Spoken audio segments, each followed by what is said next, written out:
Hello guys, તો જુઓ રાતના 11 વાગે આપણે પકોડી પૂરીઓ બનાવો.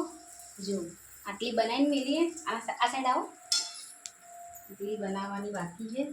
જો અડધી થોડી જ બનાવીએ.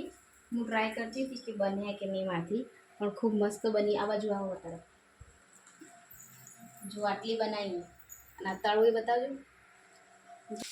હજુ કેટલી મસ્ત દડા જેમ ફૂલી એકદમ પરફેક્ટ, एकदम पकोड़ी लारी पर बने ने भी पूरी बनाई।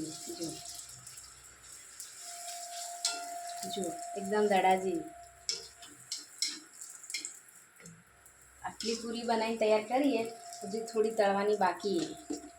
तो मारो जो गाइस एकदम मस्त फूलेली एकदम क्रिस्पी पकोड़ी अपनी बनी तैयार थी गई है। पकोड़ी कोने कोने भावे है ए कमेंट करजो और वीडियो गम्यो हो तो वीडियो ने लाइक और चैनल सब्सक्राइब जरूर थी करजो। Bye bye.